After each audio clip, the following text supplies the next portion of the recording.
Positives हो जाएंगे। हाँ जी, आगे भाई अभी भी बहुत सा डाउट माइंड में रहता है कि पाकिस्तान का ये फाइनल स्क्वाड ही होगा या 2 मैचेस में अगर खुदा ना खास्ता 19-20 रहता है तो 12 तक हमारे पास ऑप्शन है, हम चेंज कर सकते हैं। सेकंडली वो फ़हीम अशरफ के ऊपर बहुत बात होती है। आइडिया क्या था उनके पीछे उनको लेने में? देखिए मोर और लेस तो यू नो 2 मैचेस की परफॉर्मेंस से ना तो कोई प्लेयर अच्छा हो जाता है ना कोई टीम कमज़ोर हो जाती है।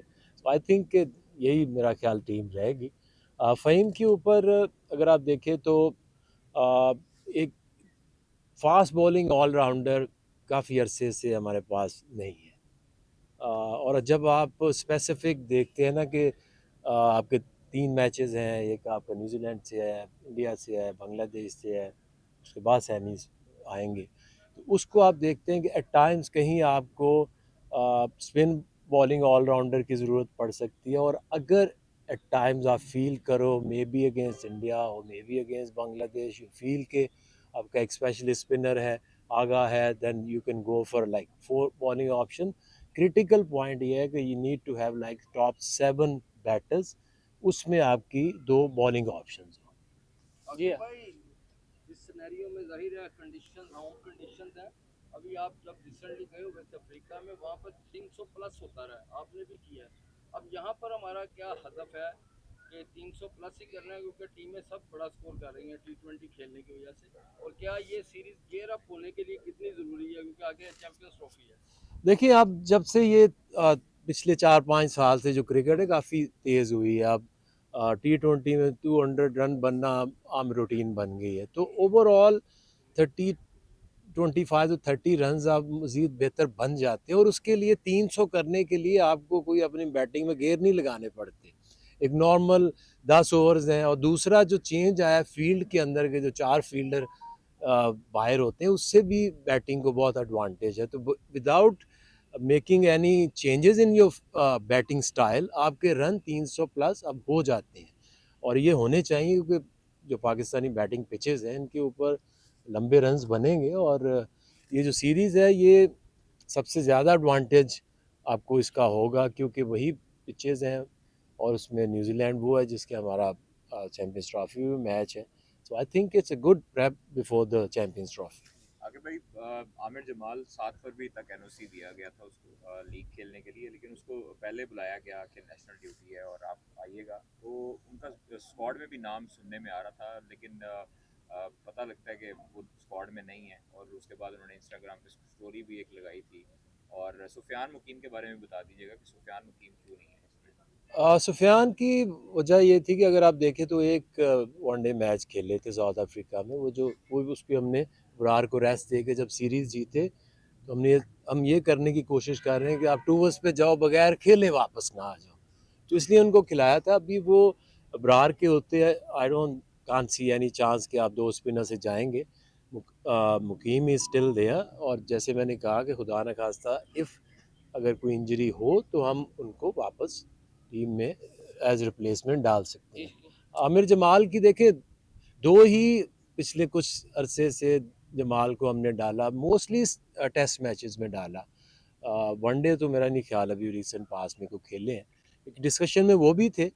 बट आई थिंक कि हमें जो सबसे क्रिटिकल एक एक बनता है हमारे लिए ऑलराउंडर, वो जो टॉप 7 में बैटिंग करे और प्लस एक पेस बॉलिंग ऑप्शन दे और एक स्पिन बॉलिंग ऑप्शन दे। इसी तरह ये खुशदिल और फ़हीम टीम के अंदर आए।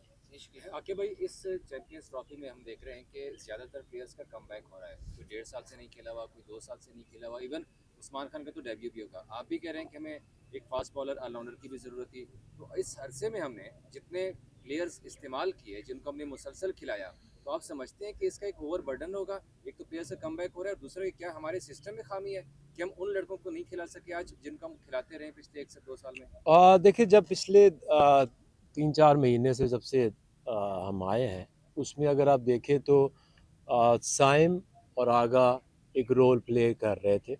साइम की इंजरी की वजह से हमें फोर्स चेंज करनी पड़ी है टू ब्रिंग समबडी एल्स जो कि हमारे आसपास नहीं था।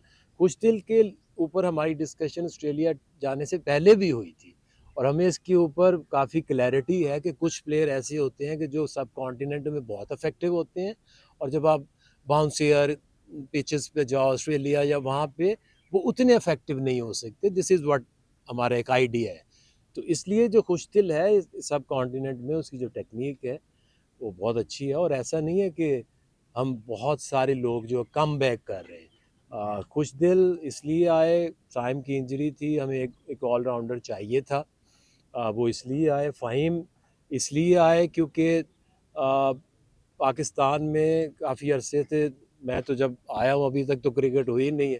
तो जब आप टीम्स लाइक एशियन टीम्स के अगेंस्ट आप जब टीम बनाते हैं तो look for like seam bowling all rounder. जब दूसरी टीमें आती हैं सेना की जिनको आप कहते होते हो, उसमें अगर आए तो आपको एक एडेड स्पिन ऑप्शन आपको चाहिए। मोर और लेस एक या मे भी दो चेंजेस आपको नज़र आएंगे जो पिछली टीम में ऑस्ट्रेलिया या साउथ अफ्रीका में खेली। आखिर तो ये बुमराह के मतलब बताया जा रहा है कि अभी तक उनकी फिटनेस मशकूक है, उनकी अदम मौजूदगी में पाकिस्तान को कितना कुछ फ़ायदा होगा अगर वो खेलते हैं, तो क्या उसके खिलाफ खेलने के लिए कोई मखसूस तैयारी कर रहे हैं बैटर्स के लिए? देखिए वो तो टेंशन उनको होनी चाहिए बुमराह की फ़िटनेस की।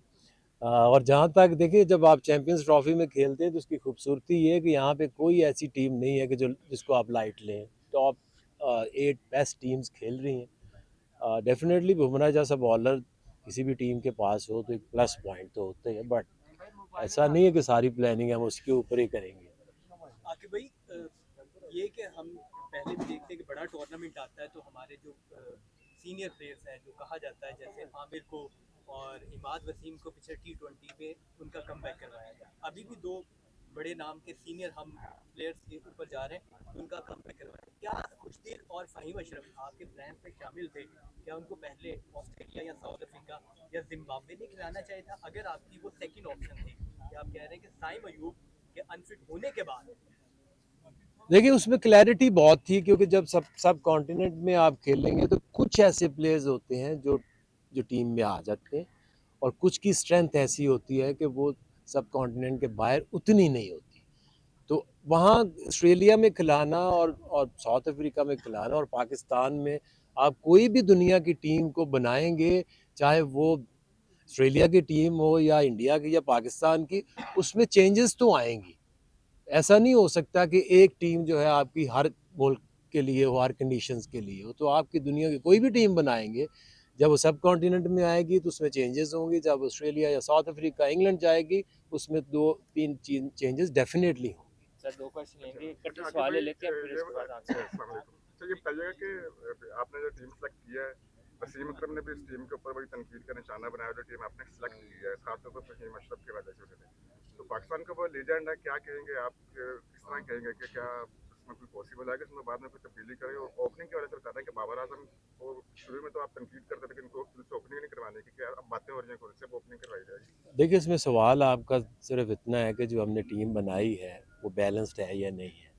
हर बंदे का हक है, आपका भी है, प्लेयर्स का भी हक है, अपनी राय दें। जहाँ तक हमें अक्ल है, हमें समझ है, हम एक कॉम्पोजिशन के ऊपर जाते हैं कि आपके टीम के अंदर अगर ज़रूरत पड़े तो पेस बॉलिंग ऑलराउंडर भी हो, और अगर ज़रूरत पड़े तो स्पिन बॉलिंग ऑलराउंडर भी हो। उसका नाम क्या है और वो कौन है, कितनी देर बाद आ रहा है। एट टाइम्स आपको प्लेयर लाने पड़ते हैं उनकी ज़रूरत के मुताबिक। ये लास्ट क्वेश्चन। उस्मान खान को आपने कंसिस्टेंट चांस दिया है विकेट कीपिंग के अंदर, as a second wicket keeper के तौर पे रखा है, तो हसीबुल्लाह पहले स्क्वाड में थे और वो ओपन भी कर सकते थे, तो ये बेहतर ना होता कि